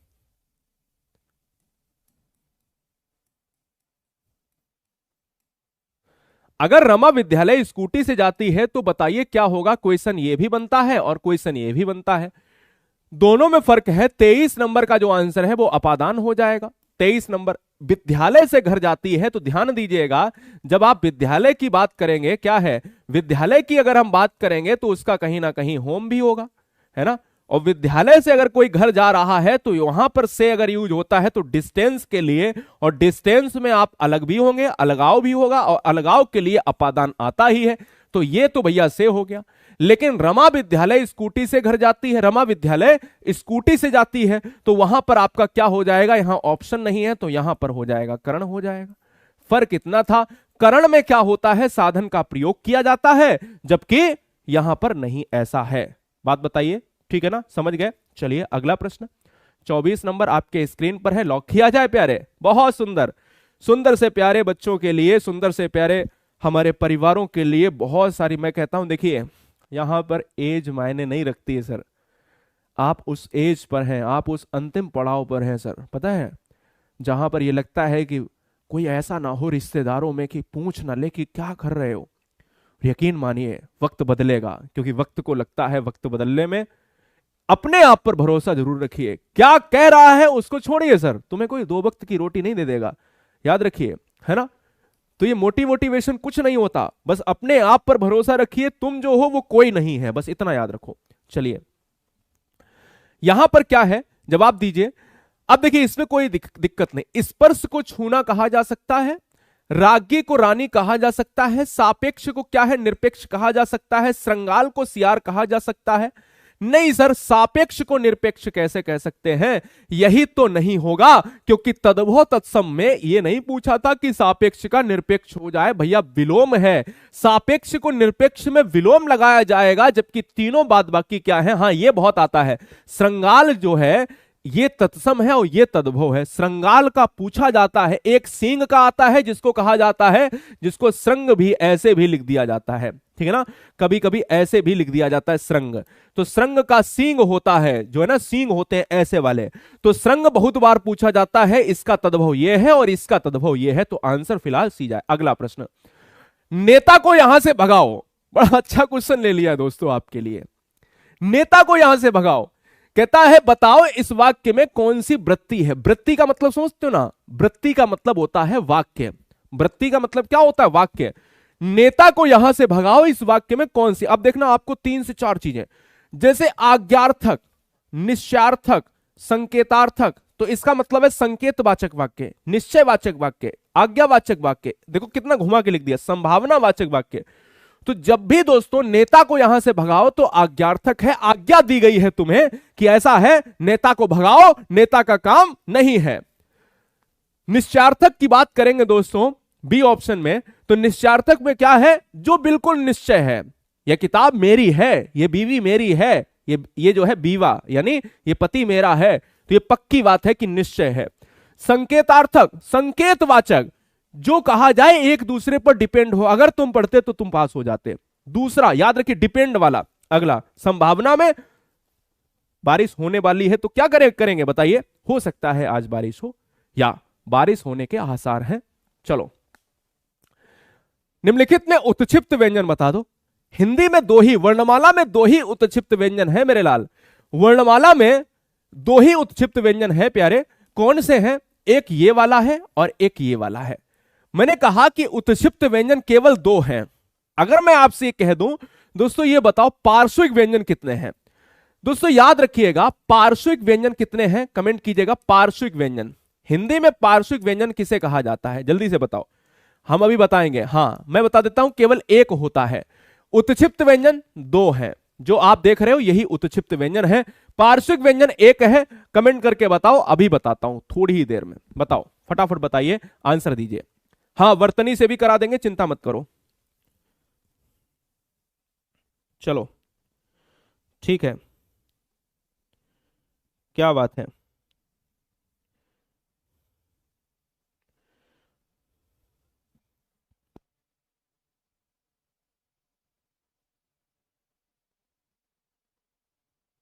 ठीक है, गुड गुड गुड। अच्छा अलंकार से भी करा देंगे, क्या दिक्कत है। देखिए अलंकार से भी प्रश्न है, ये देखो आ गया अलंकार से प्रश्न। 27 नंबर देखो, 27 नंबर क्या कह सकते हैं, देखिए शुद्ध वर्तनी वाला शब्द क्या है, तो भगीरथी है या भागीरथी है। देखिए ये प्रश्न थोड़ा सा क्या है, बच्चों को परेशान कर सकता है, लेकिन 50% टेंशन हटाने के लिए ये भागी, ये हो सकता है, नहीं भागी नहीं, एक भागीरथी है एक भगीरथी है। आंसर क्या जाएगा, ऑप्शन नंबर बी के साथ लॉक हो जाता है। क्या हो जाता है, बी के साथ लॉक होता है, आंसर बी हम लॉक करेंगे। नेक्स्ट, देख लो साकेत नगरी है यही, स्वर्ग से मिलने गगन में जा रही।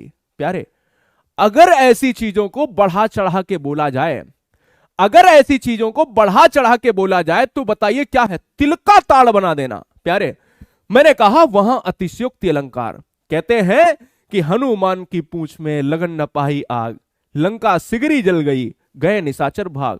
जहां पर चीजों का बवंडर बनाया जाए, बढ़ा चढ़ाकर प्रस्तुत किया जाए, वहां अतिशयोक्ति। क्या वाकई में है, देख लो साकेत नगरी है यही, स्वर्ग से मिलने गगन में जा रही। क्या वाकई में स्वर्ग से मिलने गगन जा रही, जहां चीजों को बढ़ा के तिल का ताड़ बना दिया जाए, सर वहां पर यही होगा, अतिशयोक्ति होगा। ठीक है, उपमा भी कराएंगे, चिंता मत। अब पहले देखिए 29 में क्या है, उपमा में सासी सम 1 नैनो सेकंड में ऐसे टिक मारोगे, अभी देखिए कराते हैं 29 नंबर। दो अथवा दो से अधिक शब्दों से मिलकर बने हुए नए सार्थक शब्दों को क्या कहते हैं? ऊपर के ये तीन चीजें हैं, एग्जाम में बड़ी पूछी जाती हैं। तीनों चीजों में केवल एक एक शब्द जान लो। दुनिया का कोई कॉन्सेप्ट अगर आ जाए और आपसे ये कह दे, ये बताओ कि वर्णों के योग को क्या कहते हैं, तो वर्णों के योग को क्या कहते हैं? संधि कहा जाता है। बस इतना दिमाग में रखना। अगर प्रश्न में ये आ जाए कि भैया ये बताओ शब्दों के योग को क्या कहते हैं, मैंने हमेशा आपको बताया है और आज रटा दे रहा हूं, आज के बाद भूलना नहीं। शब्दों के योग को समास कहते हैं। वर्णों के क्वेश्चन भी शब्दों से मिलकर आंसर बी हो जाएगा इस क्वेश्चन का। अव्यय क्या है? ये अव्यय सर वो है जो अविकारी है। अविकारी है, अव्यय ही अविकारी है। जो क्या है? जो भैया किसी भी स्थिति में बदले ना, किसी भी स्थिति में बदले ना। संधि के प्रकार तीन होते हैं और समास के प्रकार 6 होते हैं। अव्यय और अविकारी के प्रकार 4 होते हैं। इतना तो कॉन्सेप्ट जान लो ना मेरे लाल। आंसर सर ऑप्शन बी है, यह बात आपको दिमाग में बैठा लेनी है। नेक्स्ट, निशाचर में कौन सा समास? अगर क्वेश्चन नंबर 29 में समास की परिभाषा पूछी गई थी तो यह बताओ 30 में समास करने में कोई दिक्कत है? नहीं होनी चाहिए। समाज को करने में कोई दिक्कत नहीं, तनिक भी संदेह नहीं करना। सर क्या है निशाचर में कौन सा समास है? मैं कहता हूं क्या समाज को तोड़ा जा सकता है? मैंने कहा कि समाज को क्या आदमी को तोड़ दो। निशाचर, निशा माने क्या है? रात्रि होता है प्यारे, और चर माने क्या होता है भैया? विचरण करने वाला, है ना भैया, रात्रिचरण प्राणी। अबे भाई रात्रिचरण का मतलब होता है क्या उल्लू? अब देखिए मैं तो रात में पढ़ाता हूं, आप हमारे साथ पढ़ते हो, मतलब हम तुम रात्रिचरण प्राणी हो गए ना, है ना, लाइक उल्लू, ठीक है ना। अब मैं ये कह दूं कि निशाचर, अरे सर निशाचर वो है जो निशा रात्रि में विचरण करने वाला। सर अर्थात रात्रिचरण का मतलब हो गया है राक्षस हो गया। यानी क्या हम तुम राक्षस हो? मेरे को बताओ फटाफट। और अगर राक्षस है कोई तीसरा अर्थ दे दे दोस्तों तो वो बहुब्री हो जाता है। दुनिया का कॉन्सेप्ट समझिएगा कि अगर पहला पद प्रधान है अव्ययी भाव, अगर विशेषण पद प्रधान है कर्मधारय, अगर कोई पद प्रधान नहीं है बहुब्री, अगर दूसरा पद प्रधान है तो तत्पुरुष। फिर से समझो, पहला पद प्रधान, विशेषण पद प्रधान, कोई पद प्रधान नहीं और दूसरा पद प्रधान, लाइक ठीक है ना। बहुत सारी चीजें क्लियर हो गई। आ जाओ 31 नंबर, देखा आंसर तुरंत टिक कर दिया। बोले सर ये कौन सी बात है, ये तो तुम तो रट के आए हो आंसर और लगा दिया। सर ये रटने वाली बात नहीं, ये ऐसी टेक्निक है जहां पर आप एग्जाम हॉल में बैठे होगे और ये लाइन आपके हो सकता है क्वेश्चन में ना हो सकता है ये पूरा ही बदल जाए लेकिन आंसर नहीं बदलेगा। बोले सर ऐसा क्या, आंसर को याद करके जाया जा सकता है? हां सर, देखिए दोस्तों आंसर को याद करके जाया जा सकता है। कॉन्सेप्ट यह होता है कि किसी भी लाइन को पढ़ते समय अगर किसी पंक्ति में तुलना हो जाए, और तुलना का मतलब है अर्थ कभी ना निकालना, देखते ही करना आंसर 1 सेकंड में। बोले कैसे? अगर कहीं भी सा सी सम आ जाए उपमा मार देना, बस बात इतनी सी है।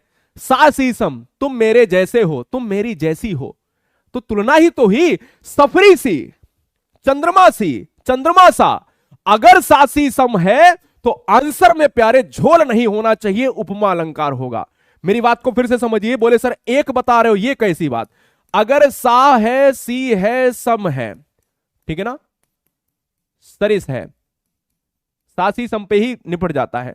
उत्प्रेक्षा में अगर जनु है, जानो है, मनु है, मानो है, जनहु मनहु है, ठीक है ना, तो उत्प्रेक्षा। रूपक में अगर दो शब्दों के बीच में योजक आ जाए, उपमा का उल्टा, उपमा में तुलना की जाए और रूपक में उस चीज को वही बता दिया जाए, आंसर फिलहाल ए जाएगा। अगला जो ये क्वेश्चन है 32 नंबर, 90% बच्चे इस क्वेश्चन को गलत करेंगे। गला सूख रहा है, चलो बताओ इस क्वेश्चन का जवाब।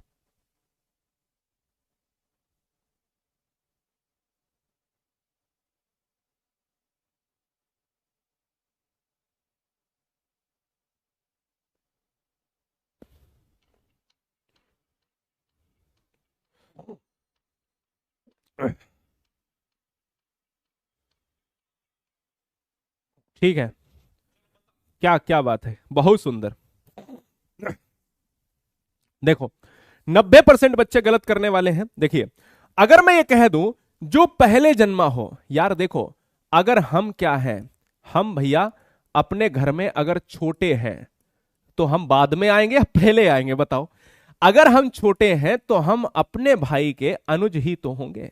ये अनुज कब आएगा? अनुज बाद में आएगा, और इसका जो उल्टा है दोस्तों वो अग्रज हो जाएगा। आंसर सर ऑप्शन ए हो जाएगा, अग्रज ही तो होगा। दिक्कत कौन सी बात थी भैया? अग्रज, ठीक है ना। अग्रज का मतलब होता है जो पहले आया है, जो बड़ा है, और बड़ा संभवतः ही पहले आया होगा, इसलिए विकल्प अग्रज के साथ। क्वेश्चन नंबर 33 आपके स्क्रीन पर है। थोड़ा सा इधर उधर हुए क्वेश्चन गलत हो सकता है, मैं नहीं चाहूंगा कि आप गलत करें। कतर व्योत में कौन सा समास है? देखिए, अगर मैं आपसे ये कह दूं, ये बताओ, अगर मैं आपसे ये कह दूं, ये बताइएगा, कतर और व्योत, कतर माने क्या होता है? कतर माने होता है काटना, और व्योत माने क्या होता है? अब तो दिमाग में आ गया होगा, व्योत माने होता है बोना। तो काटना और बोना दोस्तों, जहां पर दोनों पद प्रधान होते हैं, सर दोनों पद अगर प्रधान है तो वहां पर क्या है? वहां पर द्वंद्व समास हो जाता है। काटना, बोना, कतर, व्योत प्यारे, जहां द्वंद्व की बात होगी वहां दोनों पद प्रधान होंगे, योजक चिन्ह भी है, संयोजक भी है, और यहां और विभक्ति का लोप भी है, इसलिए विकल्प ऑप्शन ए जाएगा। नेक्स्ट क्वेश्चन नंबर 34, नए लेवल। देखिए, हम 50 क्वेश्चन कर रहे हैं इस वीडियो में, लेकिन ट्रेंडिंग लेवल में हमने अभी तक कतई छूट नहीं करी। हमने कहा क्वेश्चन एक से एक बेहतर आएगा। अब विराम चिन्ह से कम 5 क्वेश्चन बताऊंगा और एक क्वेश्चन एग्जाम में फंस जाएगा। सर देखिए, अल्प विराम चिन्ह का प्रयोग किस लिए होता है? अगर मैं आपसे इतना कह दूं, देखिए पिछली बार पेपर में एक क्वेश्चन आया था, ये बताओ इस चिन्ह को क्या कहते हैं? इस चिन्ह को क्या कहते हैं? जीरो लगा हो इसको क्या कहते हैं? इसको क्या कहते हैं? ये 2 बिंदी रखी हो इसको क्या कहते हैं? बताइए। और ये अगर हो इसको क्या कहते हैं? इतना मेरे को बता दो, इतना मुझे बता दो, और यहां पर एक ऐसे बता दो और एक ऐसे बता दो। इतने चिन्ह के अगर नाम मुझे बता दिए आपने, अगर इनमें से 2 या 3 के भी नाम बता दिए तो मेरा दिल खुश हो जाएगा, मतलब गदगद वाला, हृदय गदगद। चलो भाई, पहले तो क्वेश्चन कर लेते हैं। अल्प विराम को कहा जाता है, अल्प विराम बहुत थोड़े समय के लिए रुकना, अल्प विराम थोड़े समय के लिए रुकना, और अर्धविराम पूर्ण विराम से थोड़े समय के लिए, यानी पूर्ण विराम से कम पहले, अल्प विराम से ज्यादा। अल्प विराम चिन्ह जो होता है, अल्प विराम दोस्तों यही चिन्ह होता है, अल्प विराम। अल्प विराम में क्या होता है? थोड़ी देर के ठहरने के लिए हम पूर्ण विराम या वो अल्प विराम, और 2 शब्दों को जोड़ने के लिए हम योजक चिन्ह लगाते हैं, अधिक देर तक रुकने के लिए हम अर्ध विराम। तो ये वाला चिन्ह अगर एग्जाम में आया, बताए, आप देखते जाओ कौन सा सही है आपका। आपने जो बताया अर्ध विराम, इसको कहते हैं, ठीक है ना। विवरण प्रस्तुत करने के लिए, विवरण के लिए हम कौन सा? विवरण, ये तो विवरण के लिए विवरण चिन्ह, इसको कौन सा कहते हैं? विवरण चिन्ह कहते हैं। परीक्षा में पूछा गया है, परीक्षा में ये 2 बहुत पूछे गए हैं, ये 2 स्टार्टिंग के, याद रखना। परीक्षा में इसको कहा जाता है, यानी त्रुटि बोधक चिन्ह, इसको त्रुटि बोधक कहा गया, और इसी को हंस पद भी कहा गया। हंस लिख दूं इधर, केवल हंस पद। और याद रखो प्यारे, इसे कहा गया क्या? इसे कहा गया लाघव चिन्ह कहा गया। ये लाघव चिन्ह है, और ये दोस्तों उपविराम है। ये 2 बिंदियां रखती ना, उपविराम। और ये दोस्तों उद्धरण चिन्ह है, उद्धरण चिन्ह है। हिंदी में विराम चिन्ह जो होते हैं वो इनके जनक कौन है? बताइए फटाफट। हिंदी में विराम चिन्हों के जनक कौन है? कामता प्रसाद है, कामता प्रसाद है। हिंदी में विराम चिन्ह की संख्या कितनी है? संख्या कितनी है? 20 है, ठीक है। ये बात दिमाग में बैठा लो, कभी गलती नहीं होगी। ये चीजें आपको पता होनी चाहिए। निम्नलिखित में शब्दों में कौन सा शब्द बहुब्री समास के लिए जाना जाता है? कौन सा ऐसा ऑप्शन है जो बहुब्री समास के लिए यहां पर प्रयोग हो रहा है? मैंने कहा अच्छा, शूल पाणी की बात करें तो बहुब्री है। यथाक्रम की, देखिए क्रम के आगे अगर उपसर्ग लगा है तो अव्ययी भाव होगा। हाथ कड़ी, हाथ के लिए कड़ी, संप्रदान तत्पुरुष। हंसमुख है ना, हंसमुख कैसा, कर्मधारय। ये अव्ययी भाव है, ये कर्मधारय है, ये तत्पुरुष है, ये आपका सूल पाणी। पाणी का मतलब हाथ और हस्त का मतलब सूल का मतलब सूल, यानी सूल हाथों में विराजमान है। Answer option A. कुर्सी पर मास्टर जी बैठे हैं, कुर्सी पर सिपाही बैठा है, कुर्सी पर दरोगा साहब बैठे हैं। अब ये मुझे बता दो इतना कॉन्सेप्ट, अगर कोई भी चेयर पर बैठा है या कोई भी छत पर बैठा है, कोई ऊपर है, याद रखो ऊपर नीचे, अंदर बाहर, दाएं बाएं, कहीं भी सरफेस से कोई क्वेश्चन जुड़ा हो, वहां पर हमेशा अधिकरण कारक आता है। मैं कमरे में हूं, तुम छत पर हो। तोता डाल पर बैठा है, कुर्सी पर मास्टर जी बैठे हैं। छत पर मैं बैठा हूं, तुम नदी में हो। मैं ये कहता हूं अंदर बाहर नीचे ऊपर अधिकरण कारक यूज होता है, और साथ ही साथ समय के लिए भी यूज होता है ना, समय, अगर कहीं सेंटेंस में समय भी दिया हो। नेक्स्ट 37 नंबर में क्या दिक्कत है, प्रतिदिन शब्द में समास होगा। अब इस क्वेश्चन को मैंने कई बार रिपीट किया होगा, लेकिन आज एग्जाम्पल में रिपीट किया होगा, आज मैंने क्वेश्चन ले लिया। साधारण क्वेश्चन लेने का मतलब कि सिर्फ इतना था कि आपको मैं समझा पाऊं। जैसे मैंने कहा कि अगर आपके दुनिया का कोई ऐसा शब्द है, उसमें अगर उपसर्ग छुपा है, और अगर उपसर्ग है उसमें, तो आपको कतई टेंशन लेने की जरूरत नहीं, अव्ययी भाव हो जाएगा। जैसे अभी एक समास आया था, यथाक्रम में कौन सा समास मारा हमने, मारा अव्ययी भाव। क्यों? क्योंकि क्रम एक शब्द था और उसके आगे यथा वर्ड लगा था, यथाक्रम हो गया, इसलिए विकल्प हमारा किसके साथ चला गया, अव्ययी भाव। दिन के आगे लगा प्रति, तो यहां पर भी हमारा अव्ययी भाव चला जाएगा। बात इतनी सी है। अगला, तत्सम शब्द कौन सा है, बड़ा अच्छा प्रश्न है। अब दिमाग लगाओ भाई, अब दिमाग लगाओ, बताओ, दिमाग लगाओ क्या होगा। बहुत सुंदर। चलिए, तत्सम शब्द कौन सा होगा, सूरज, स्वर्ण, कुआं या फिर कपूत। 8 बजे इस प्यार के लिए, देखिए मैं नतमस्तक हूं। 8 बजे ये देश की नंबर 1 हिंदी केवल चलती है आपके प्यार की वजह से। मैं कुछ नहीं हूं, ठीक है ना, आप हैं तो ही सारी चीजें संभव हैं।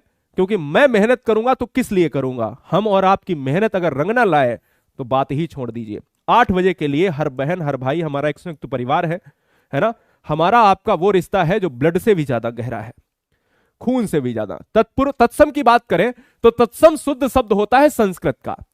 सूरज की बात करें तो सूरज का सूर्य होता है, क्योंकि सूर्य तत्सम है तो यह तद्भव है। मुझसे तत्सम पूछा था, आंसर नहीं होगा क्योंकि सूरज तद्भव है। स्वर्ण तत्सम है क्या, क्या कुआं, अब देखिए स्वर्ण जो है तत्सम है, लेकिन इसका तद्भव क्या होता है, सोना। ये तद्भव है, ये तत्सम है, मतलब आंसर हो सकता है। कुआं को दोस्तों कूप कहा जाता है, ये तत्सम है, ये तद्भव है, नहीं होगा। कपूत को क्या कहा जाता है, कुपुत्र कहा जाता है, बताइए क्या, कुपुत्र, तो ये भी नहीं होगा, क्योंकि ये तत्सम, ये तत्सम, ये तत्सम, ये वो, हां, कपूत, कपूत, कुपुत्र। अब देखिए थोड़ा सा इशू हो गया यहां पर, लेकिन विवाद दोस्तों यहां पर नहीं होता है आयोग के अनुसार। अब समझिए क्यों, क्योंकि स्वर्ण ऑलरेडी तत्सम है, इसलिए कपूत को क्या है, माना जाता है तत्सम में, और स्वर्ण को ऑलरेडी तत्सम में ही माना जाता है, क्योंकि स्वर्ण से बना हुआ सोना। स्वर्ण मुद्राएं, क्योंकि स्वर्ण हमेशा तत्सम में संस्कृत से ही निकला हुआ है। सुनार, स्वर्णकार, याद है ना, सुनार स्वर्णकार, क्योंकि सुनार है तद्भव और स्वर्णकार है तत्सम, ठीक है ना, याद रखिए। कुम्हार तो कुंभकार। अगला, काजू शब्द का संबंध किस भाषा से है, बड़ा अच्छा प्रश्न। खाओगे, बताओ, खाओगे क्या। अब देखिए, अगर मैं आपसे कह दूं, ये बताओ काजू कैसा शब्द है, तुम्हारे खाने वाली चीज। बिस्किट कैसा शब्द है, बिस्किट कैसा शब्द है, बताओ, जल्दी से बताओ। अगर काजू बता दिया, बिस्किट बता दिया, तो मजा आ जाएगा। अगर आलपिन बता दो, आलपिन कैसा शब्द है, तौलिया बता दो, बताओ। साइकिल बता दो, साइकिल कैसा शब्द है, बता दो, कैंची बता दो, कल भी बताया था कैंची। ठीक है। काजू दोस्तों है आपका पुर्तगाली, बिस्किट भी आपका पुर्तगाली, आलपिन भी आपका पुर्तगाली। अब आप कहोगे क्या सारे पुर्तगाली? तौलिया भी आपका पुर्तगाली, साइकिल आपका अंग्रेजी, अंग्रेजी शब्द साइकिल स्टेशन, और कैंची आपका तुर्की। इसलिए विकल्प किसके साथ? ऑप्शन नंबर डी के साथ। ठीक है ना? चलिए, क्लियर हो गया। एक क्वेश्चन आपसे पूछता हूं, यह बताओ टिकट घर कैसा शब्द है? टिकट घर कैसा शब्द है? जल्दी से कमेंट कीजिए फटाफट। और स्टेशन कैसा शब्द है? कमेंट करके बताइए। तो टिकट घर जो होता है ये आपका संकर शब्द है, क्योंकि टिकट अंग्रेजी है और घर आपका हिंदी है। स्टेशन में अंग्रेजी ही है तो ये विदेशी शब्द है जो अंग्रेजी का है। ये बात आपको याद रखनी पड़ेगी, भूलना नहीं है मेरे लाल। रा व्यंजन कहलाता है, बताओ भाई, आपके हवाले ये क्वेश्चन, बताओ आपके हवाले बतन साथियों। बताइए क्वेश्चन नंबर 40। 40 नंबर बता दो क्या होगा। तो काजू बिस्किट मिले आपको? काजू बिस्किट आपको मिले या नहीं? दूंगा, चिंता मत करो। रा व्यंजन कहलाता है, रा उत्क्षिप्त है, पार्श्विक है, ऊष्म है या लुंठित है? बताओ फटाफट जवाब दीजिएगा।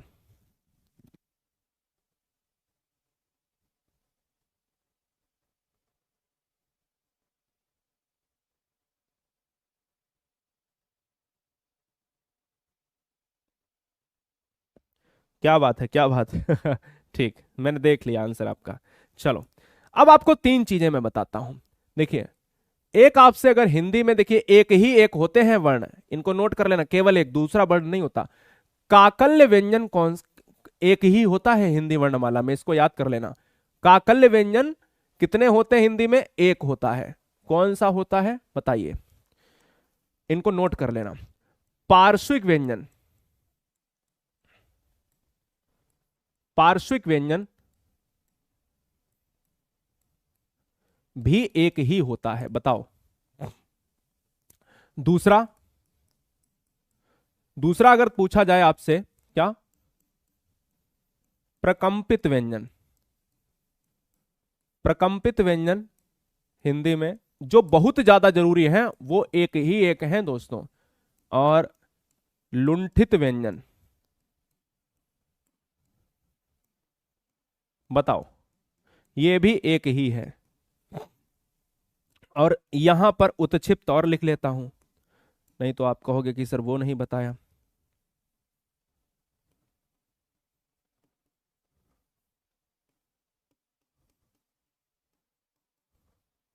उत्क्षिप्त व्यंजन ये जरूर दो होते हैं, समझ गए ना? इतने व्यंजन आपको याद रखने हैं, गलती नहीं करनी है मेरे लाल, मेरी बहनें, मेरे भाई, समझ लीजिए।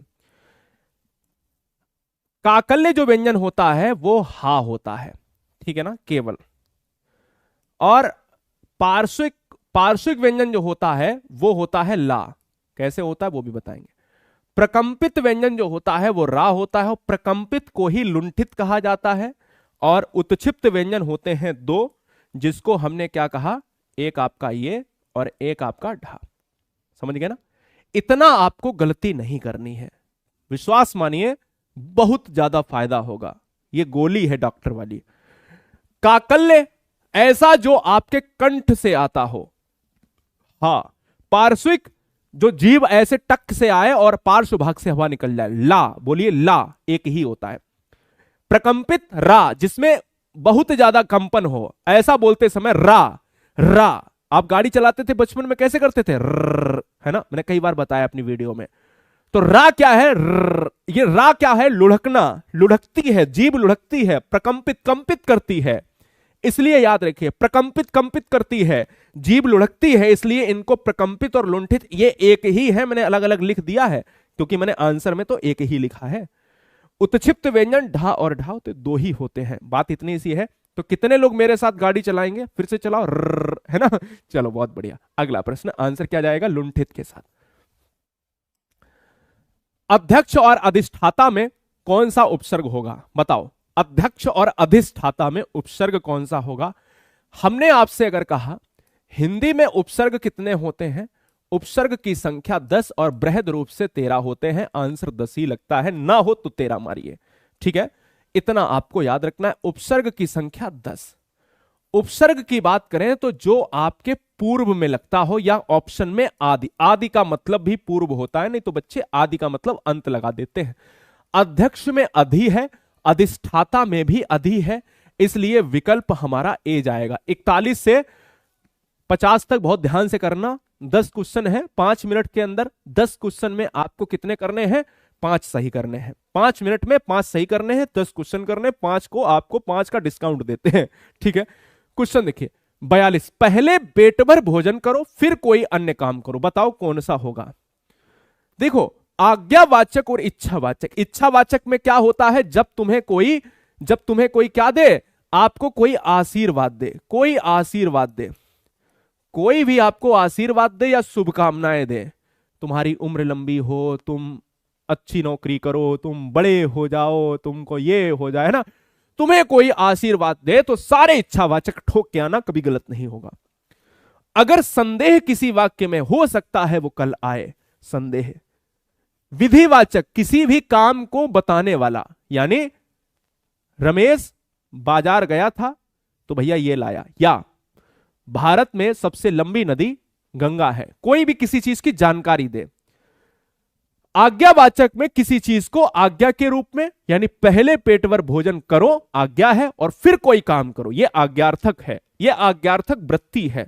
अगला, समादर और संरक्षण, यह बड़ा अच्छा प्रश्न है। अगर मैं आपसे यह पूछ लूं प्यारे, समादर और संरक्षण की बात अगर मैं कर रहा हूं तो मुझे यह बताओ, समादर है समधन आदर, क्या है? समधन आदर, समधन आदर और समधन। अब अगर मैं देखिए बार बार सम, मैं अगर कह दूं संस्कार, तो समधन वहां पर भी आएगा, है ना? ये सम क्या है? बार बार सम आ रहा है, इसका मतलब हलंत, और जहां हलंत लग जाए इनमें भी और इनमें भी व्यंजन संधि होती है। तो ये उपसर्ग से ये प्रश्न बहुत वीआईपी बना, ठीक है ना? एक वीआईपी प्रश्न आपसे और पूछ रहा हूं, बहुत जबरदस्त प्रश्न, 44 नंबर, एक कॉन्सेप्ट तुरंत खत्म कर देगा सर, तुरंत खत्म कर देगा, बहुत बढ़िया। चलिए, राम लक्ष्मण से पत्र लिखवाता है, इस वाक्य में क्रिया का कौन सा रूप है? कौन सा रूप है बताओ? क्रिया का कौन सा रूप है? राम लक्ष्मण से पत्र लिखवाता है।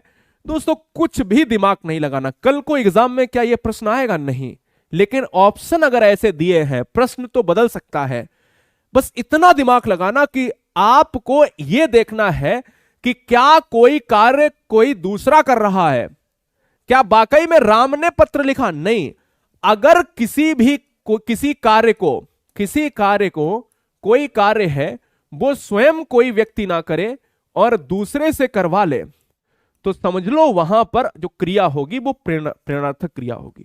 इतना याद रखना। राम लक्ष्मण से पत्र लिखवाता है, मेरी बात को हमेशा याद रखना, अगर किसी से पत्र आप लिखवाते हो, किसी से करवाते हो, किसी से ये करवाया, किसी से वो करवाया, तो वहां बस एक ही याद रखना, प्रेरणार्थक।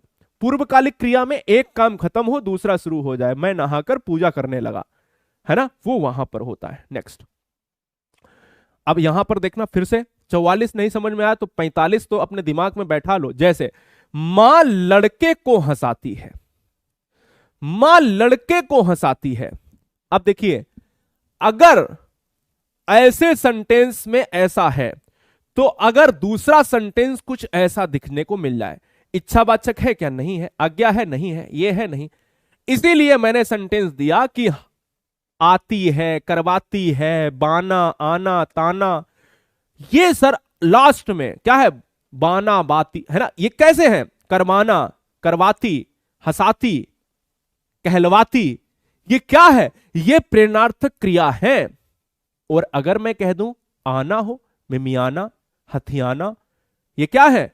ये दोस्तों आपके कैसी क्रियाएं हैं? नाम बोधक क्रियाएं हैं। तो जब भी दोस्तों ऐसी चीज हो तो ध्यान रखना। घर में ताला लगा होगा, कॉन्सेप्ट से कोई समझौता नहीं सर। आप सभी के माता पिता को एक बार फिर से धीरज द्विवेदी का इस मंच से प्रणाम और नमस्ते। और आप सबको जो देखने वाले हैं यानी स्क्रीन के उस पार हमारा परिवार बैठा है, यानी आप सब को बहुत सारा प्यार। ये क्लास आपके प्यार की बदौलत 8 बजे चलती है। मैं कतई नहीं कहूंगा कि आप सब्सक्राइब करो, मैं ये जरूर कहूंगा कि सिलेक्शन के पहले 2 से 3 क्लासेस जरूर देखें। अगर आपने 3 क्लासेस मेरी लगातार रोज 8 बजे देख ली, मैं वादा करता हूं कि 3 दिन बाद, चौथे दिन बाद कमेंट आप करेंगे कि सर जमीन और आसमान का फर्क है ना। तो यही मैं कहना चाहता हूं, 8 बजे आपका स्वागत है। मैं एक लंबे टर्म की बात नहीं करता, मैं आज में जीता हूं। मुझे लगता है कि मैं बच्चों के साथ जो कर रहा हूं, क्या वो न्याय है, क्या अन्याय तो नहीं है। इसलिए मुझे यह पता है कि बच्चा एग्जाम हॉल में बैठा होगा और वो एग्जाम हॉल में जब क्वेश्चन नहीं कर पा रहा होगा तो उसमें सबसे बड़ा संकट मेरे ऊपर आने वाला है, क्योंकि बच्चे का रिजल्ट खराब होगा। तो मैंने रिजल्ट के साथ समझौता नहीं किया। मैं आज में जीता हूं और मैं सारे कॉन्सेप्ट को क्लियर करा देता हूं। आइए 46 नंबर, घर में ताला लगा होगा, क्या बताइए घर में ताला लगा है? कंफर्म नहीं है सर, कंफर्म नहीं है। घर में ताला लगा है सर, नहीं कंफर्म है। क्या वाकई में लगा है या नहीं लगा, क्या कंफर्म है? नहीं, लगा होगा सर। यहां संदिग्ध है, यहां संभाव्य है, यहां हेत। अब पूर्ण होता तो खत्म बात। यहां सी और डी, संदिग्ध और संभावना हो सकती है। अब देखिए बहुत से बच्चे सर ऑप्शन नंबर क्या मार रहे हैं, सी मार रहे हैं, डी मार रहे हैं। चलिए बहुत बढ़िया, अच्छा डी बता रहे बच्चे, क्या बात है। देखो यार समझो, सी बता रहे हैं, समझो मेरी बात, सी बता रहे हैं। देखो घर में ताला लगा होगा, इसका मतलब है संभावना नहीं, संदिग्ध भूतकाल है। संदिग्ध भूतकाल है, कंफर्म नहीं है। संभावना का मतलब नहीं, क्योंकि बारिश होने वाली है। बात समझो, होने वाली है, संभावित। संदिग्ध है, घर में ताला लगा होगा, किसी ने पूछे लगा होगा, कंफर्म नहीं है। कंफर्म नहीं है तो संदिग्ध आएगा। और भूतकाल क्यों आएगा, भविष्यकाल क्यों नहीं आएगा? बच्चे कहेंगे सर गा है, गी है, गे है, भविष्यकाल में आता है। सर लगा होगा जब चीजें पीछे की होती हैं, उसके लिए भूतकाल पास्ट होता है। नेक्स्ट, अब देखना फिर से समझिए 47, मैं कल वहां जाऊंगा, इस वाक्य में कौन सी वृत्ति है? मैं कल वहां जाऊंगा। अब बताओ कौन सा होगा, दिमाग लगाओ। आज्ञार्थक होगा क्या? अरे भाई आज्ञा वहीं लगता है जहां पर किसी को आज्ञा दी जाए, ठीक है। देखो जब भी चीजों में क्या है, आज्ञा वहीं लगता है जहां पर आप आज्ञा की बात करोगे, जहां आप किसी को ब्लेस करोगे, नहीं है। संकेतवाचक वो होता है जब कोई दूसरे पर डिपेंड होता है। अगर वर्षा होती तो फसल अच्छी होती, नहीं है ऐसा। आंसर भी, मैं कल वहां जाऊंगा, कंफर्मेशन है, कंफर्म है सर, बिल्कुल सर कंफर्म है। कोई बच्चा ये नहीं कह सकता कि सर कंफर्म नहीं है, तो हम कह सकते बी ऑप्शन कंफर्म है। सर यहां पर निश्चयवाचक हो जाएगा, और निश्चयवाचक का मतलब है निश्चयार्थक। निम्नलिखित में आपको तत्सम शब्द बताना है। 1000 क्वेश्चंस की पीडीएफ मिल गई है आपको या नहीं? गुरुजी वर्ड एग्जाम स्टडी ऐप पर जाइए और पीडीएफ में जाके देखिए, ठीक है ना। पीडीएफ में जाके देखिए, फ्री पीडीएफ आपको दी है 1000 क्वेश्चन जीके की और हिंदी की। सारे बच्चे वहां पर जाएंगे और गुरुजी वर्ड एग्जाम स्टडी क्या है सर्च करेंगे प्ले स्टोर से। निम्नलिखित में तत्सम शब्द है, पहला ही है व्याघ्र हो जाएगा, जिसको बाघ कहते हैं। आंसर क्या हो जाएगा? Option number A. और आज का अंतिम प्रश्न ये है, और अंतिम प्रश्न के बाद एक क्वेश्चन और दूंगा आपको होमवर्क के लिए, इसलिए गलती नहीं करना। 51 नंबर आपके लिए होमवर्क में क्वेश्चन है। निम्नलिखित में पक्षी का पर्यायवाची शब्द नहीं है, दिमाग लगाओ। और अब जितने बच्चे यहां हैं, जितने परिवार हमारे यहां देख रहे हैं, वो लास्ट में अपना कितना गेन हुआ है वो हमें जरूर बताएं। कितना नंबर यहां पर आपने गेन करा है वो हमें जरूर बताएं। इतना याद रखिए, इतना याद रखना है दोस्तों, ठीक है। निम्नलिखित में पक्षी का पर्यायवाची क्या होगा, क्या नहीं होगा? नहीं, शकुनी, बिहग, पिशुन, द्विजा। देखो बिहज होता है, मैं लिख ही देता हूं, बिहग होता है, द्विज होता है, अंडज होता है, शकुनी होता है, शकुनी भी कह सकते हैं, हां शकुनी भी होता है, प्राण पखेरु, पखेरु भी होता है, लेकिन पिशुन नहीं होता। पिशुन का मतलब होता है चोर, पिशुन का मतलब होता है चुगलखोर, राइट। यह चीज आपको हमेशा याद रखनी है। नेक्स्ट, कांतार शब्द का पर्यायवाची है, जवाब दीजिए। कांतार शब्द का पर्यायवाची क्या होगा बताइए। वीडियो को लाइक जरूर कर ले, इतना तो मैं आपसे कह ही सकता हूं लास्ट टाइम। लाइक करने वाले सारे बच्चे हमारे अपने हैं, ना करने वाले वो भी अपने हैं। ये तो एक मन पसंद है, इससे कुछ नहीं होता है। खैर कोई बात नहीं। कांतार की बात करेंगे। 51 नंबर आपका क्या है, होमवर्क में दिया गया क्वेश्चन है, स्टार लगा दिया। वैसे है बहुत सरल ये कांतार, है ना, जिसको अरण्य कहा जाता है। आप बताइए, इसका आंसर अरण्य होता है, अरण्य भी इसको कहा जा सकता है। मां बाप का सपना करना है पूरा इस बार, क्योंकि जंग छिड़ी है हमारे समाज और रिश्तेदारों में, क्योंकि उन्हें लगता है कि करके ये दिखा नहीं पाएगा, और हमें लगता है कि हम करके दिखाएंगे। हां, पढ़ते पढ़ते ऐसा लगता है कि कभी कभी कि जो वो कहते हैं कहीं सच ऐसा ना हो जाए। अगर सरकारी नौकरी आ गई दोस्तों, तो यकीन मानिए घर बदल जाएगा, आने वाली 4 से 5 पीढ़ियां बदल जाएंगी। तुम हो क्या ये छोड़ो, तुम क्या बनने वाले हो ये सोचो, ठीक है ना। कोई मोटिवेशन नहीं, सबसे बड़ा मोटिवेशन तुम्हारी पैदाइश है। तुमसे बड़ा कोई, तुमसे अच्छा कोई पैदा ही नहीं हुआ है। अपने आप को समझो, अपने आप को बेहतर, अपने आप को पहचानो, ठीक है ना। मोटिवेशन से कुछ नहीं होता। तुमसे बड़ा कोई ज्ञानी नहीं हो सकता। मतलब मैं क्यों कह रहा हूं ऐसा, क्योंकि हर दुनिया में ऐसी चीज जो ईश्वर बनाता है वो यूनिक बनाता है। ईश्वर की कृति कभी गलत नहीं हो सकती, वो गलत चीजें नहीं बनाता, यूनिक चीजें बनाता है। और यूनिक में आप हैं, अद्वितीय हैं दोस्तों। इसलिए अपने आप को पहचानिए। और समय लगता है समय को बदलने के लिए, मैं बार बार कहता हूं, इसलिए वक्त लगेगा वक्त को बदलने के लिए, और आएगा अपना भी वक्त। जय हिंद, मिलेंगे नेक्स्ट वीडियो में, तब तक के लिए love you guys, thank you. हाँ, 8 बजे के लिए हमेशा हिंदी देखें, रात के 8 बजे।